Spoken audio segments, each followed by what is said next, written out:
Amém, queridos? Paz, igreja. Almoçaram bem com a mamãe, quem tem mãe, né?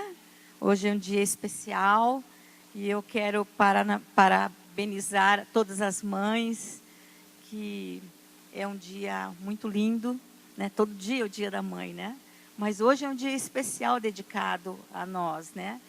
E eu queria agradecer a Deus pelas mães que nós temos, né? A mãe que enxuga nossas lágrimas, que nos cuidou, que sempre esteve conosco, nos ensinou. Tantas coisas ela abriu mão para estar conosco, para nos ajudar. E eu louvo a Deus pela vida das mães. Amém? E eu gostaria de convidar você, enquanto abrir em 1 Samuel, capítulo 1. E o tema da minha mensagem não poderia ser diferente, né? É vivendo em família com propósito.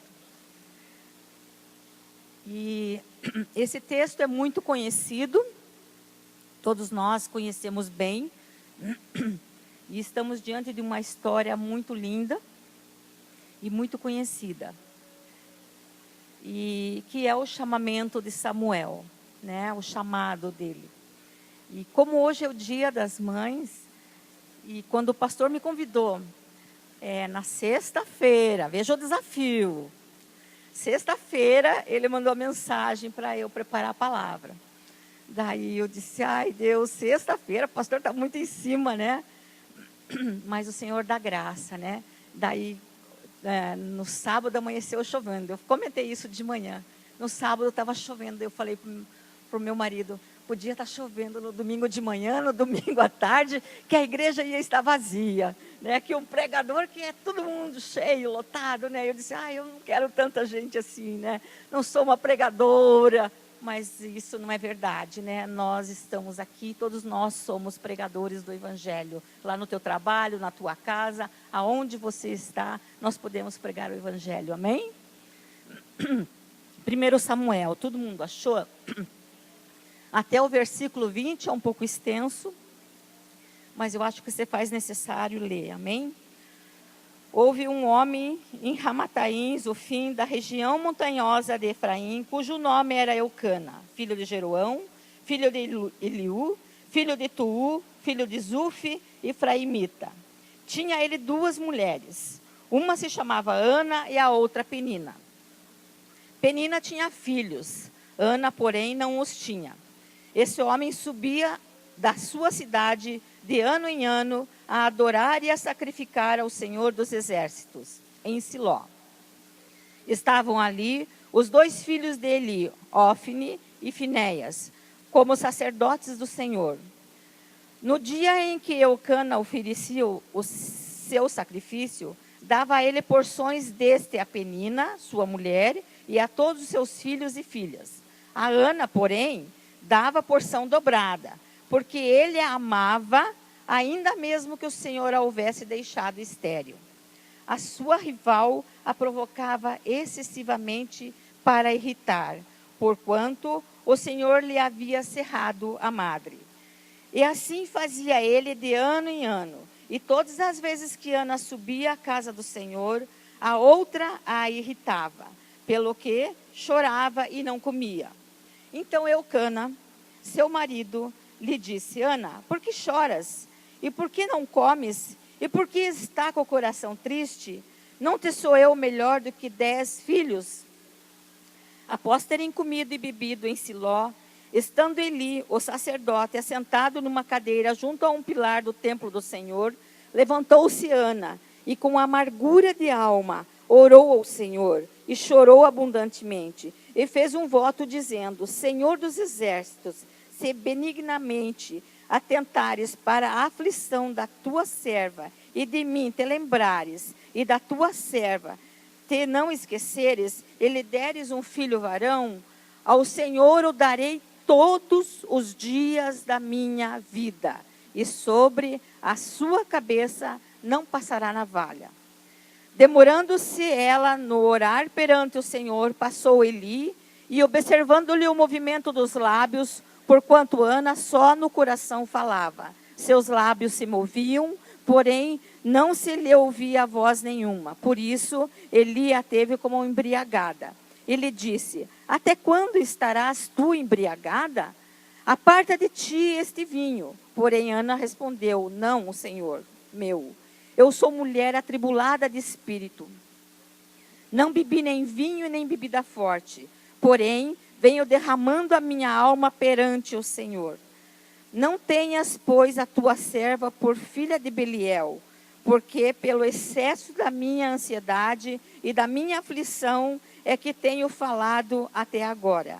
Então lhe respondeu Eli: vai-te em paz, e o Deus de Israel te conceda a petição que lhe fizeste.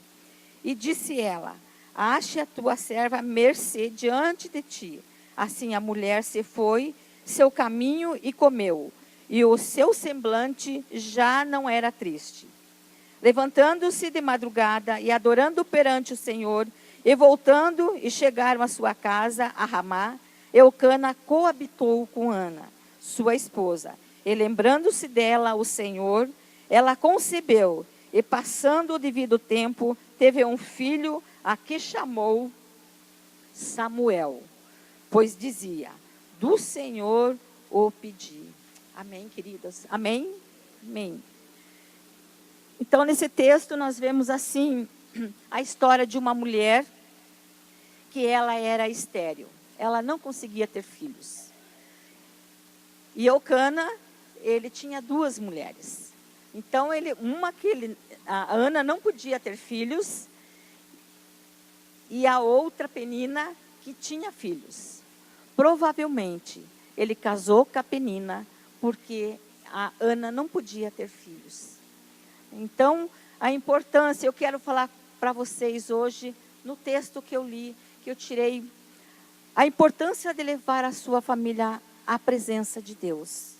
Nós vamos meditar em cima do versículo de 1 a 5, né?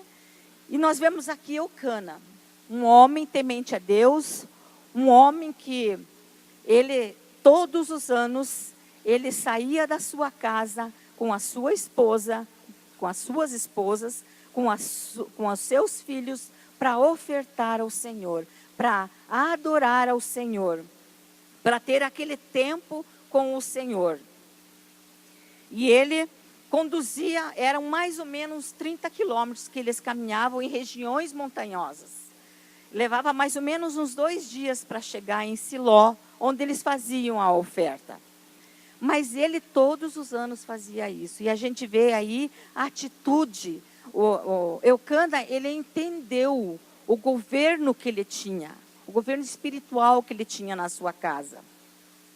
Ele entendeu que ele era o provedor. Porque nós vemos assim, os homens, a gente ensina, a gente fala, o homem é o provedor. O homem é o provedor da casa, o homem que tem que trabalhar, o homem que traz o dinheiro, o homem que traz a comida, né? Mas muitas vezes nós nos preocupamos tanto em trazer a comida, a trazer a educação, a fazer que os nossos filhos tenham uma profissão, mas muitas vezes nós esquecemos da parte espiritual. E o homem, não que a mulher não seja, a mulher também, mas isso é o papel do homem. Ele é o provedor do lar, e na parte espiritual também. E Eucana, ele fazia bem esse papel. E nós aprendemos muito bem com ele. Porque a gente vê uma parte do texto, quando Ana ganha Samuel, ele vai e cobra dela. Você vai comigo? Vamos lá? Ela disse, não, eu estou amamentando. Então ele cobrava, ele ia. Então esse é o papel de Eucana. Esse é o papel dos pais. Os pais normalmente se preocupam com tantas outras coisas. E não se preocupam em trazer a presença de Deus na sua casa. Né? E nós vemos assim, em 1 Crônicas 13, que na casa de Obed-Edom, ali estava a arca do Senhor, quando Davi pediu para que a arca fosse para a casa dele. E ali o Senhor abençoou aquela casa. O quão é importante nós estarmos com a presença de Deus na nossa casa. E muitas vezes o que a gente vê? Vê assim pais que abrem mão, como falou o pastor aqui na apresentação, abrem mão, assim, por poucas coisas, por causa, e não vêm para a igreja. Eu não vou para a igreja. Hoje eu estou cansado, não vou para a célula. E o que o teu filho está vendo? A tua atitude. E hoje tem final de jogo, não que a gente seja contra o jogo, hoje é o final de jogo, mas eu não vou na igreja, não vou no culto, né? Então, o que você está ensinando para o seu filho? Que Deus é em segundo lugar. Né? Então, nós temos que ter essa consciência, né? Que nós precisamos ensinar os nossos filhos, né? Ter o culto doméstico. Quão importante, eu sempre falo para aqueles que estão mais próximos, o quão é importante você, pai e mãe, fazer o culto doméstico na sua casa. Sabe? E como que eu faço, pastora? O meu filho é pequeno, sabe? Mas não é aquela coisa amassante, sabe? Pega numa sexta, pega ou num sábado, que está mais tranquilo, não precisa trabalhar no dia seguinte. Junta a sua família, pega um texto bíblico, fala a leitura da criança, né? A criança, e traz ela ali, faz um lugar agradável, né? Nós fazíamos até cabana em casa, para você ter ideia, na sala, né? Esticava lençol, dormia na sala, sabe? Faz essas coisas, porque anima a criança, né? Faz uma pipoca, faz uma pizza, faz algo diferente naquele dia.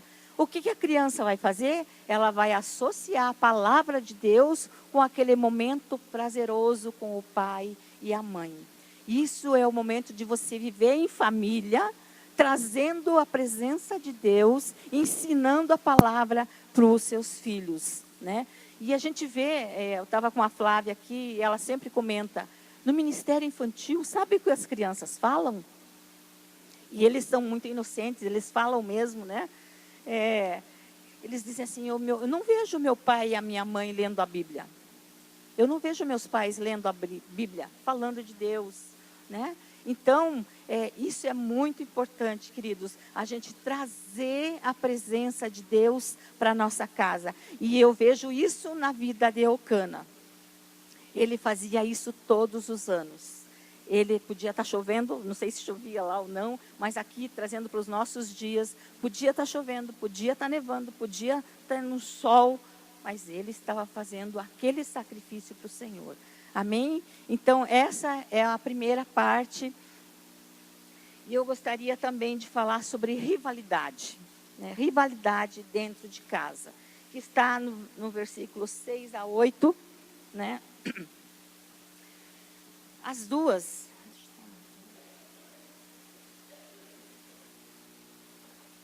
Nós vemos que essas duas, elas eram rivais, porque elas estavam na mesma casa. E eu falei de manhã e vou repetir para vocês.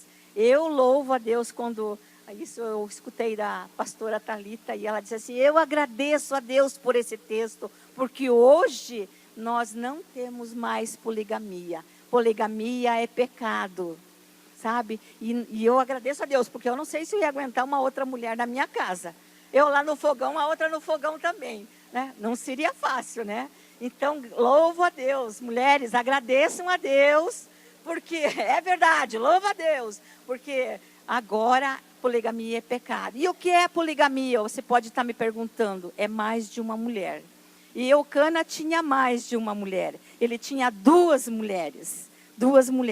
Uma dava filho, a outra não dava filho. E a palavra de Deus fala que a Ana, ele tinha preferência. Ele amava a Ana.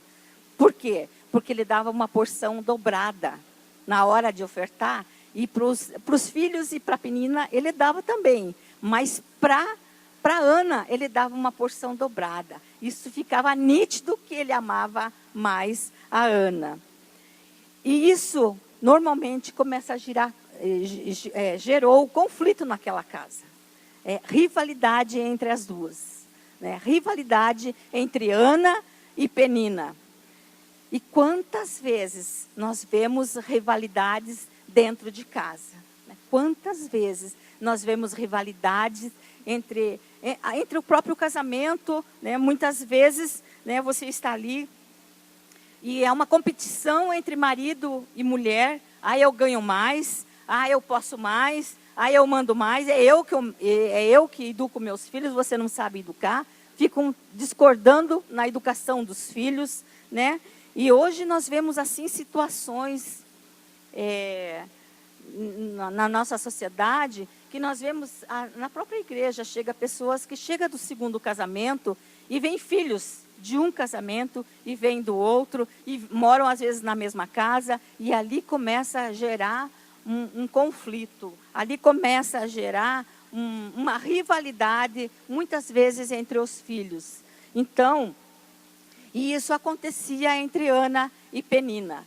Mas quando você olha para Ana, né, eu tive essa impressão a primeiro momento, coitada da Ana, né? Todo momento aquela outra ficava importunando ela, todo ano ela ficava irritando. Você não tem filho, eu tenho. Não é bem assim, né? Mas, no grosso modo, ela irritava a Ana. Mas se a gente for analisar a Penina também, elas tinham o mesmo sentimento. E sabe qual o sentimento que as duas tinham? O de rejeição. Porque uma podia ter filhos, a outra não podia ter um marido. E a Ana, e você sabe que a sociedade é assim. Naquela época, a sociedade, todo mundo via que Ana não podia ter filhos. E a mulher naquela época, quando não tinha filhos, ela era excluída. Ela era discriminada.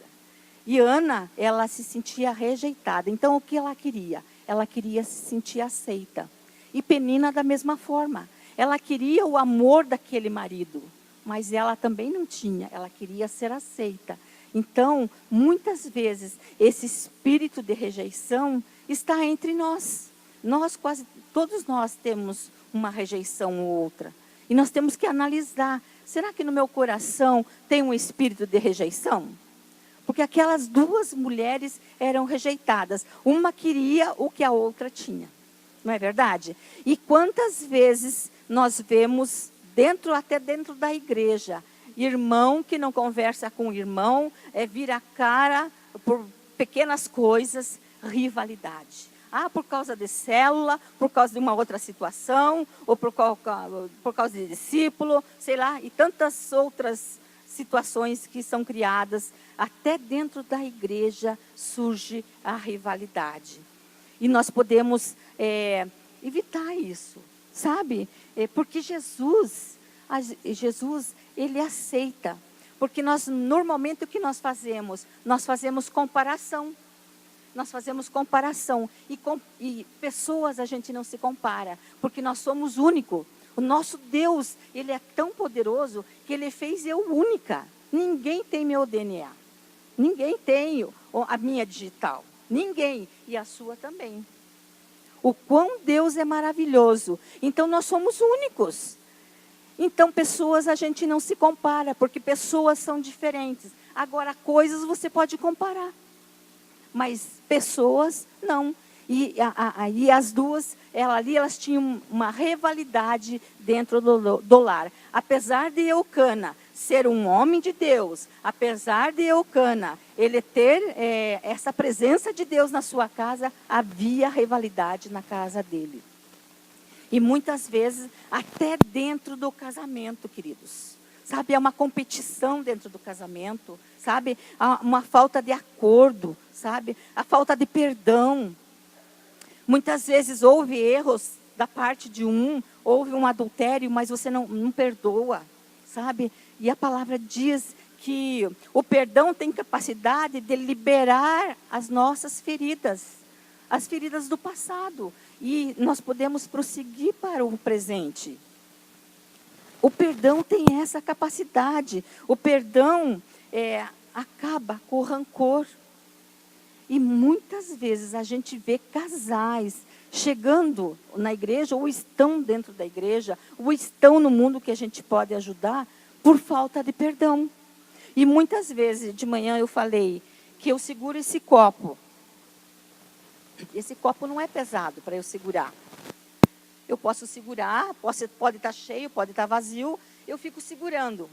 Mas eu seguro por 1 minuto, 5 minutos, 10 minutos, 1 hora, 3 horas, 10 horas. E eu já começo a me cansar. Por quê? Porque daí eu já quero mexer os meus braços, quero mexer minha mão. Então, muitas vezes, quando você não libera esse copo, você não libera o perdão, você fica ali sentindo dor, você se sente desconfortável. Então, libera, queridos, libera o perdão para o teu esposo. Muitas vezes está tendo uma transparência dentro do lar. Nós vemos assim, casais que eu já atendi muito, assim, mulheres escondendo coisas do marido, usa o cartão do marido, mas dá um jeitinho de camuflar o que ela gastou no cartão. Ou mesmo quantos sapatos você está lá guardando, porque você não quer que ele veja que aquele sapato é novo, sabe? Falta de transparência, falta de diálogo, falta de você sentar e falar a verdade, né? E muitas vezes não tem acordo na educação dos filhos, não tem acordo, sabe? Não tem acordo. Eu quero comprar uma casa. Ele quer comprar um apartamento. Como que vocês vão comprar se não tem acordo? Se vocês não oram junto, não buscam junto aquela situação?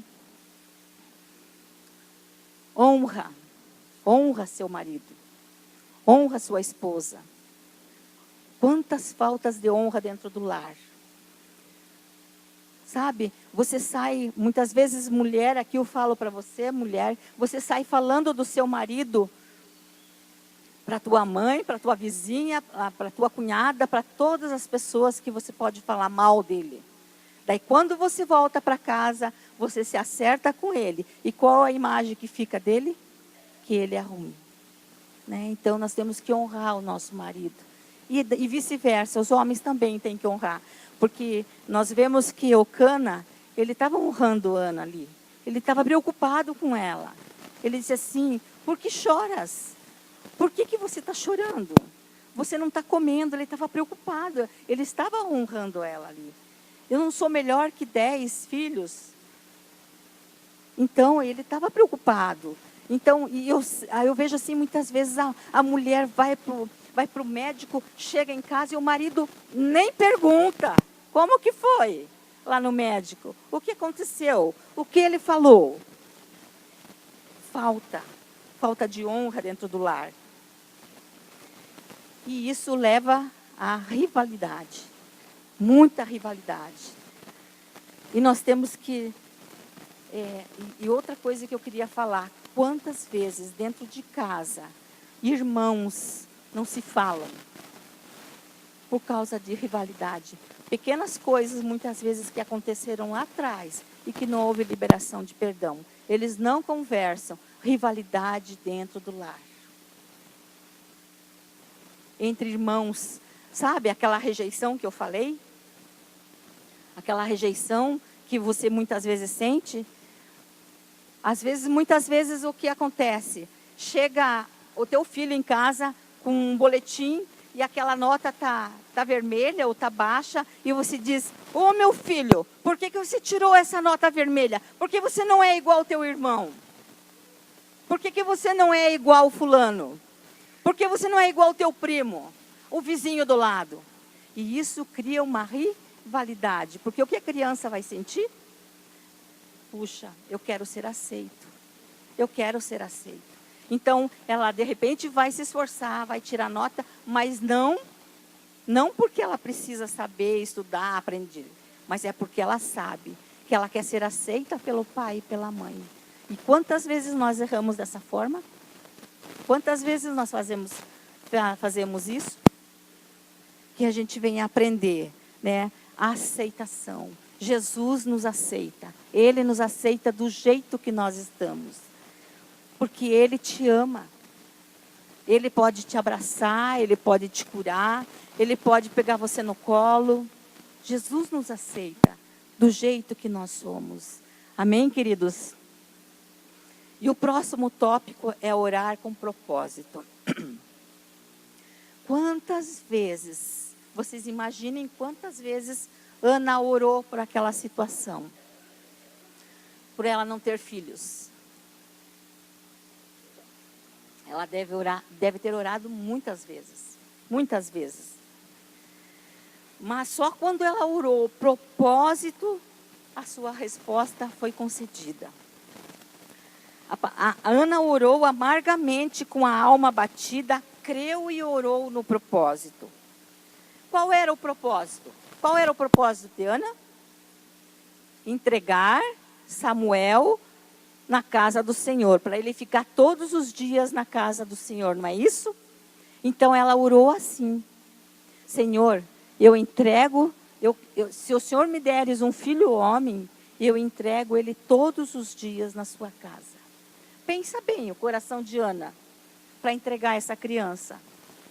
Né? O pastor fez entrega aqui, fez a apresentação das crianças aqui, e ele falou, vou levar para mim.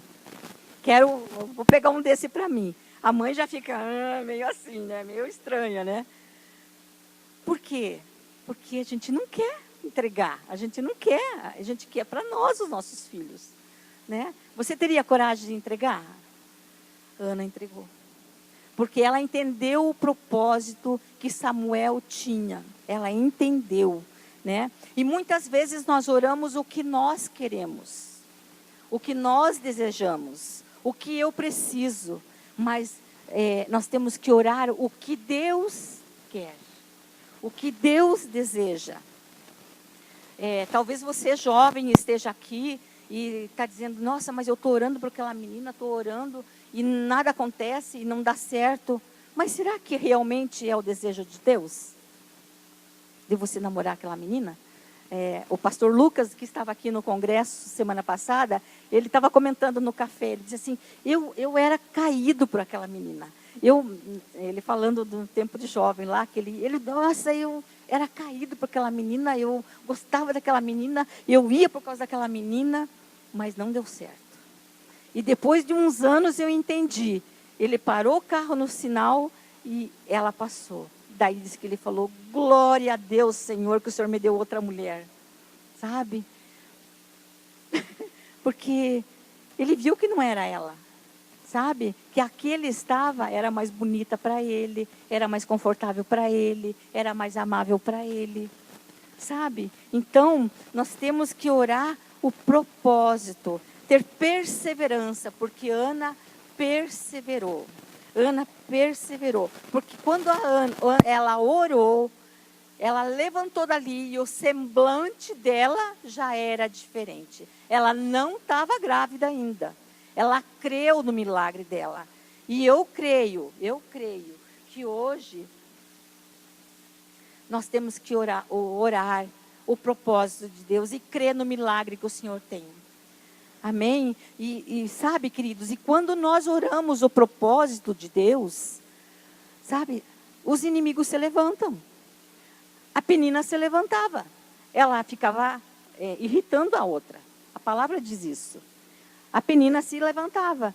E quantas vezes nós oramos o propósito, estamos orando sobre aquilo, e quando a gente vê, o inimigo se levanta, ou tem situações, usa pessoas para nos afrontar, para nos desanimar, para que a gente não creia no milagre que o Senhor vai fazer. E nós temos que crer no milagre, amém? Quantos aqui têm desejo? Deus, eu quero sim, Senhor, cumprir o seu propósito na minha vida. Amém? E aqui eu quero falar um pouco sobre o meu testemunho. Eu falei de manhã, quando nós não éramos convertidos, né? E nós não éramos convertidos naquela época, e a gente estava passando assim por um período muito, muito, muito difícil. Muito difícil. Tínhamos fechado uma empresa, uma loja, meu marido estava desempregado, dívidas, corta água, corta luz, 3 filhos. Era uma situação muito difícil, sabe? Não sei se de repente alguém se identifica, mas a minha situação era muito difícil. Mas naquele ano, no começo do ano, eu fiz uma oração para o Senhor. Porque eu era da Igreja Católica, eu participava da renovação carismática, e eu queria que meu marido fosse para a igreja junto comigo. Mas ele não ia. Mas naquele ano, eu falei para o Senhor, no início do ano, eu me lembro muito bem, quando eu falei para o Senhor, Senhor, esse ano, Deus, Senhor, eu te peço que o Senhor traga o meu marido para ficar junto comigo, para trabalhar junto comigo. Olha o propósito, olha a minha oração. Eu não orei para que ele fosse só para a igreja.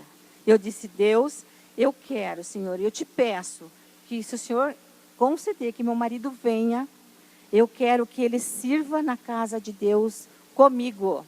Olha o propósito. E ali aquele ano foi um ano assim muito difícil, mas eu me lembro, em junho ele se converteu. Deus cumpre o propósito, Deus cumpre, Deus faz. Deus, ele é um Deus de milagre. Mas por quê? Porque eu orei o propósito do Senhor sobre a vida dele. Eu disse, Deus, traz ele, mas traz para trabalhar para o Senhor. Só que ele não trouxe para a igreja que eu estava. Ele foi para a igreja que nós estamos até hoje. Né? Eu achava que ele ia comigo lá, para a igreja lá dos católicos, né? Os irmãos amados que eu amo até hoje. Né? Mas não. Daí houve a obediência. Porque daí eu entendi. Deus, obrigado. Né? Ele se converteu, ele se batizou antes que eu na igreja, na comunidade. E eu tive que acompanhar. Eu entendi isso. Eu entendi. Houve a obediência.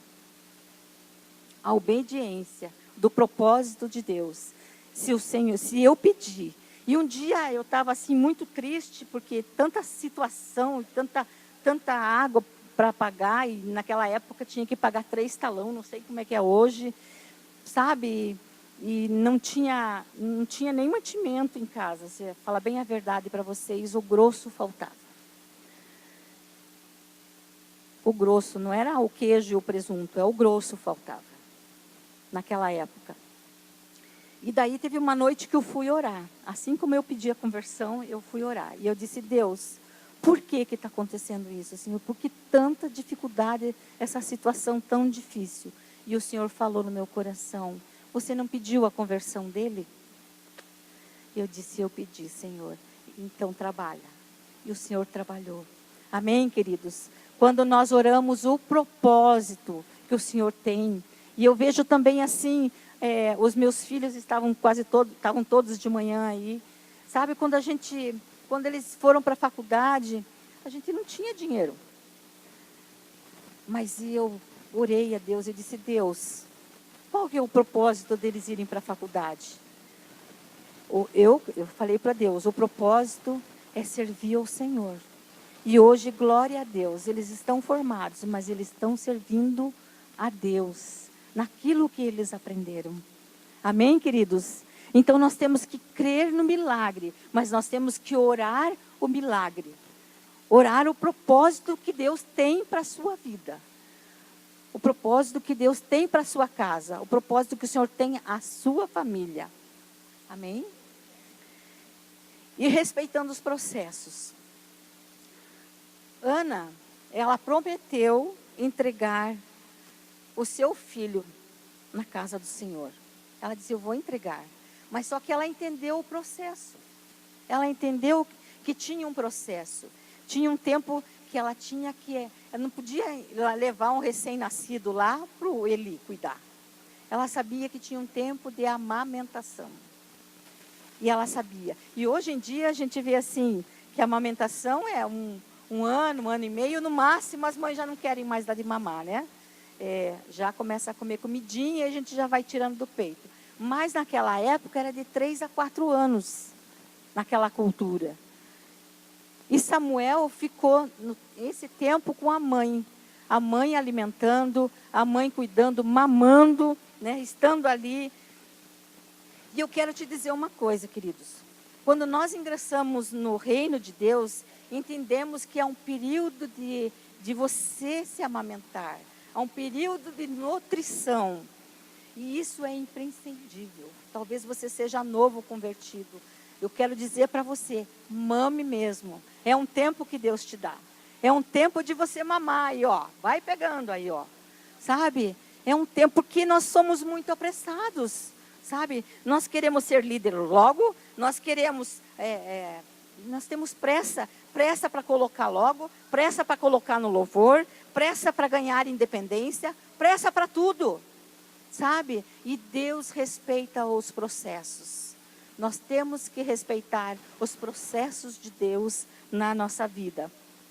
Nós não damos um carro para o nosso filho de 10 anos. Por quê? Porque nós sabemos que ele ainda não está preparado.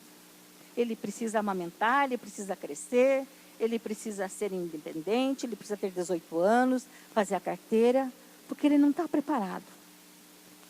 Temos que respeitar o processo. E passou-se 1 ano, passou 2, passou 3, e ela discerniu o tempo. E muitas vezes nós não discernimos o tempo de a gente sair da amamentação. E aqui eu quero falar para os pais. Sabe, muitas vezes nós temos um filho dentro de casa e nós fofamos. E eu falo de mim também, não é só para vocês. Nós fofamos, nós estamos numa sociedade agora que nós fofamos os nossos filhos. Fofamos demais, sabe? Damos demais. É tudo muito fácil. Sabe? E está na hora de desmamar, está na hora de trabalhar, está na hora, sabe? Um barbadão lá e está dentro de casa ainda. Está lá mamando na teta ainda. Entendeu? Então há um processo que tem que ser acompanhado e é um processo que tem que ser desligado. Amém, queridos? Amém? Desculpa. Essa é a pastora Marli, viu? E a pastora Marli só tem cara de boazinha, mas não é não, viu? A pastora Marli racha no meio. Amém? Então, nós temos assim, por exemplo, chega uma pessoa na tua célula, a gente tira o carrapicho, tira e cuida, e cuida, e cuida. Mas tem hora que você tem que dizer, querido, já passou os 3 anos, já pode sair e já pode acompanhar o teu caminho. Sabe, e tem uns que não querem. Vocês viram aqui quantos levantaram que é líder de célula? E quantos tinham aqui? Sabe, queridos, está na hora. Está na hora de você cumprir o propósito de Deus na tua vida, de ser um líder de célula, de se levantar para trabalhar para o Senhor. Eu quero que as bênçãos de Deus venham sobre a minha casa. Mas se eu não cumpro o propósito, como é que eu quero? Amém? E vista-se do seu futuro. Vista, sabe vestir? Vista-se do seu futuro. Ana, ela não esqueceu, ela foi lá, deixou seu filho com Eli, porque ela entendeu que já era o tempo. Ela deixou, imagine o coração de Ana, mas ela deixou. Mas diz que ela não esqueceu do seu filho. Diz que todos os anos ela ia visitar o seu filho. Todos os anos, e ela levava um presente. Todos os anos ela levava uma estola sacerdotal. E não é aquela estola a original, porque era criança. Ela levava uma miniatura, ela levava uma réplica, ela levava uma miniatura, não era original. Mas sabe o que dizia isso? Porque ela sabia que um dia aquela criança ia usar a verdadeira. Que um dia aquela criança ia usar uma estola sacerdotal original. Ela apontava para o futuro. Ela cria que ele ia ser. Ela cria, sabe? E nós temos que crer. Isso fala de se vestir do futuro. O que você tem se vestido do futuro para os seus filhos?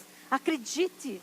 Hoje você está aqui, talvez você diz, pastora, hoje eu não tenho, mas você vai ter. Talvez hoje você diz assim, você não é, mas você vai ser. Talvez hoje você diz, a situação está feia, pastora, mas não vai ficar eternamente. Hoje está apertado, pastora, mas isso não vai permanecer. Amém? Sabe por quê? Porque você vai se vestir do futuro. Você vai se vestir do futuro. Amém? E ela creu. né? As pessoas vão perguntar para você: nossa, você está passando por tudo isso? E não tem cara que você está passando tudo isso. Por quê? Porque você está se vestindo do futuro, né? Creia e se aproprie da promessa de Deus. Ana se apropriou. Ela levava desde pequenininho a estola sacerdotal. Ele ia crescendo, ela ia levando. Todo ano era o mesmo presente. Por quê? Porque isso ela declarava, ela tinha uma afirmação, ela estava afirmando o seu filho para aquilo. Sabe? O que seu filho vai ser? Um grande médico? Um grande cientista? Declare isso na vida dos seus filhos. Meu filho vai ser um médico e vai ajudar muitas pessoas carentes. Propósito, vai ajudar o reino. Amém, queridos? Meu filho vai ser um cientista, vai descobrir muitas coisas, muitas doenças para ajudar as pessoas que precisam. Propósito. Ora o propósito. O que você está lançando para o futuro dos seus filhos? Filho, é muito importante, mas nós temos que dar direção. Nós precisamos marcar a identidade, porque o que Ana estava marcando ali? Ana estava marcando a identidade de Samuel, a identidade dele. Filho, você não é uma mulher, você é um homem, você é um macho. Firme a identidade do seu filho. Filha, você vai ser uma grande mulher de Deus. Filho, você vai ser um pastor, por que não? Um grande homem de Deus. Então comece a investir. Comece a investir no seu filho palavras, comece a investir com bíblias de estudo, comece a investir nos seus filhos. Porque às vezes os seus filhos têm um dom para música, por exemplo, e a gente não investe naquele dom. Teu filho vai ser um grande músico. Invista nele. E muitas vezes seu filho começa a ir para uma célula e você, de novo tem que levar. Filho dá trabalho. Sinto muito dizer para você. Filho dá trabalho. Sabe? E nós temos que levar mesmo, sabe? Leva seu filho. O meu esposo entendeu isso. Ele entendeu. E o que ele fez, ele trazia. Eram 3, e cada um numa fase de idade. Um estava no infantil, outro estava no adolescente. Mas ele trazia e levava para a igreja. Sabe? Mas ele investia. Porque ele entendia o propósito. Amém? Hoje eles estão aí. Porque se você não ensinar, se você não mostrar, se você não afirmar, o mundo vai fazer isso. E coisas erradas vão surgir na vida dele. Amém? Então, quão importante é você marcar os seus filhos, dar direção para os seus filhos, mostrar para os seus filhos. Amém? E eu queria também falar, desejando crescimento, dentro da palavra de Deus, dentro dessa palavra que a gente leu. Quem tem filho sabe. O teu filho está crescendo. A roupa do ano passado serve nesse ano? Não serve. Porque daí você faz uma barra, puxa assim. O uniforme do ano passado serve nesse ano? E daí você estica.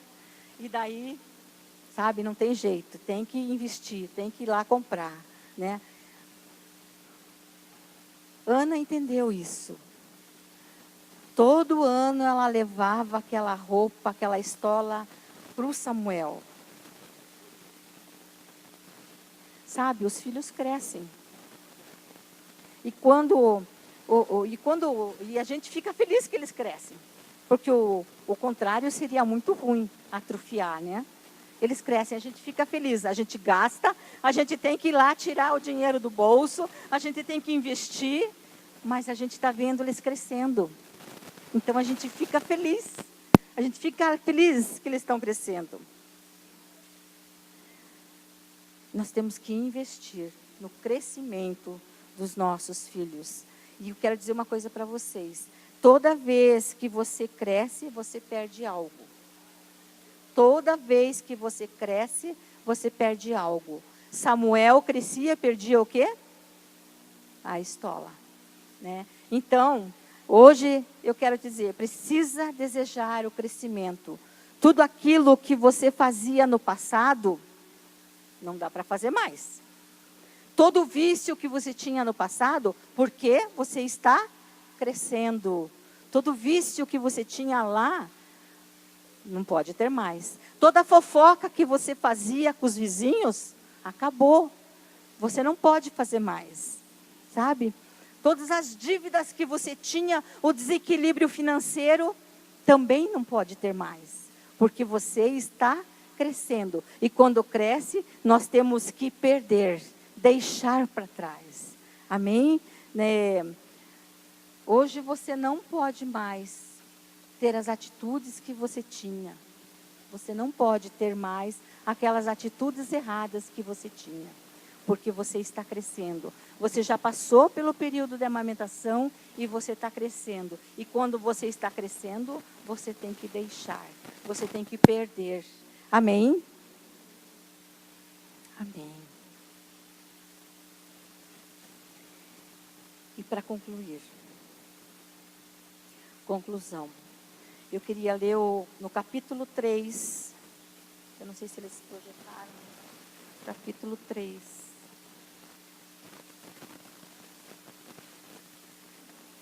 Versículo 7. Diz assim: Porém Samuel ainda não conhecia o Senhor, e ainda não lhe tinha sido manifestada a palavra do Senhor. Então eu vejo assim que Samuel, ele estava lá na casa do Senhor. Ele era um sacerdotinho, né? Pequenininho já, né? Com estolinha, cabelinho de sacerdote. A palavra de Deus nesse texto fala que ele ministrava o Senhor. Que ele ministrava o Senhor. E que ele ajudava Eli naquele templo. Mas ele não conhecia o Senhor de verdade. Ele não conhecia o Senhor. E aqui somos nós crentes, né? Nós aqui sentados na cadeira, nós temos atitudes de crente, nós somos crente, nós temos o palavreado de crente, cabelinho de crente, roupa de crente. Mas nós não conhecemos o Senhor de verdade. Nós não tivemos ainda uma experiência real com o Senhor. E assim foi Samuel. Assim foi Samuel. Ele estava fazendo tudo dentro da casa do Senhor. Ele fechava a porta, abria a porta, mas ele não tinha uma experiência com o Senhor. Você tem tido experiência com o Senhor?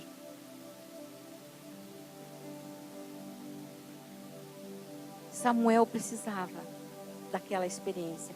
E a palavra diz que o Senhor veio uma certa noite e chamou pelo Samuel. Samuel, Samuel. E Samuel levantou, ele não conhecia que era a voz de Deus. Ele foi até Eli. E dele perguntou, me chamou, Senhor? Ele disse, não, volta a dormir. E por 3 vezes aconteceu isso. Ele não conhecia a voz de Deus. Mas quando chegou na 3ª vez, o profeta sacou a coisa ali e falou, quando ele vir, aquela voz vir, você fala para ele, fala que o teu servo escuta. Eu imagino um menino, não sei, na Bíblia não diz que idade que ele tinha, mas se fosse um adolescente, uma voz chegando para você e dizendo assim, Milton, Milton. Ai, meu Deus do céu, a gente já ia se assustar, o olho ia ficar arregalado, né? Eu imagino que talvez aquele menino tenha ficado assim, com o olho arregalado, meio assustado, e correu para Eli. Mas o Senhor queria falar com ele. E em nossos propósitos de vida e família, Ele quer se relacionar conosco. Ele não quer apenas que nós sirvamos a casa de Deus, mas Ele quer que venhamos nos relacionar. E Jesus, talvez você esteja lá na porta, talvez você seja um músico, Talvez você é aquele que está cuidando do estacionamento. Mas se você não tiver um relacionamento com Deus, você só vai estar fazendo. Porque se você tiver um relacionamento com Deus, se você ouvir a voz de Deus, quando uma pessoa que estiver na porta e tem esse relacionamento, a pessoa vai dar um abraço em você e você vai sentir o próprio Jesus te abraçando. Quando você tem um relacionamento com Deus e você é um músico, e você tocar a primeira nota, o céu vai se abrir. Porque a unção vem. Porque você tem um relacionamento com Deus. Você tem uma experiência com Deus real, lá no seu quarto, todos os dias. Na presença de Deus, nós encontramos paz. Na presença de Deus, nós encontramos refrigério. Na presença de Deus, nós temos cuidado. Na presença de Deus, nós temos alegria. E nós aqui, esses dias de congresso que nós tivemos, a gente percebe a presença de Deus, envolve esse lugar.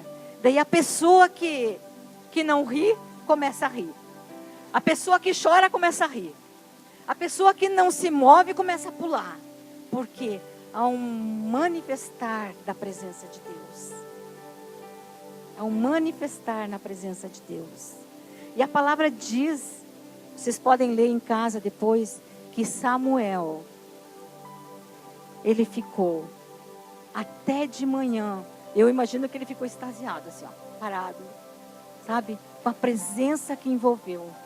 A presença de Deus. Porque Deus se fez presente. No versículo 10. Então veio o Senhor e ali esteve, o Senhor esteve e chamou, como das outras vezes, Samuel. O Senhor esteve. Jesus, esse lindo Jesus que nós tanto amamos, ele veio a essa terra. Ele abriu mão de tudo aquilo que ele tinha. Ele se esvaziou e veio a essa terra ao nosso encontro para nos ensinar. Porque ele tinha um propósito: para nos libertar, para nos curar, para nos salvar. E esse Jesus, eu quero te dizer que ele está aqui hoje, amém? Quem crê? Amém? Jesus está aqui. Eu queria te convidar, você que está passando por dificuldades, você que diz assim, olha, eu quero me vestir do futuro, mas eu ainda não estou crendo, eu preciso de mais fé. Você que está, eu preciso me vestir do futuro, eu vejo que a minha realidade hoje da minha empresa é péssima, mas eu vou me vestir do futuro. Talvez você diz assim, olha, hoje eu não tenho filhos, mas eu vou ter. Eu ainda não tenho netos, mas eu ainda vou ter. Eu vou me vestir do futuro. Amém, queridos? Se vista do futuro. Creia que o Senhor vai fazer. Ore o propósito. Eu quero te convidar, você, que talvez essa palavra tenha falado ao seu coração. Talvez você esteja assim com conflito. Talvez você tenha rivalidades na tua casa. Venha para frente, venha. Nós vamos orar por você. Venha. Talvez a sua casa não está de acordo como o Senhor quer que seja. Venha. O Senhor falou com você. Olha, pastora, está faltando, sabe o quê? É a presença de Deus na minha casa. Na minha casa não tem culto doméstico. O meu lar, o meu casamento está ruim. Sabe? Venha. O Senhor está aqui. E Ele quer derramar uma porção dobrada sobre a sua vida. Amém? Vamos crer. Crer. Creia. Declare. Eu creio que o Senhor vai fazer infinitamente mais do que eu peço, do que eu imagino, do que eu mereço. Porque o Senhor é bom. O Senhor tem muito mais para você. Amém?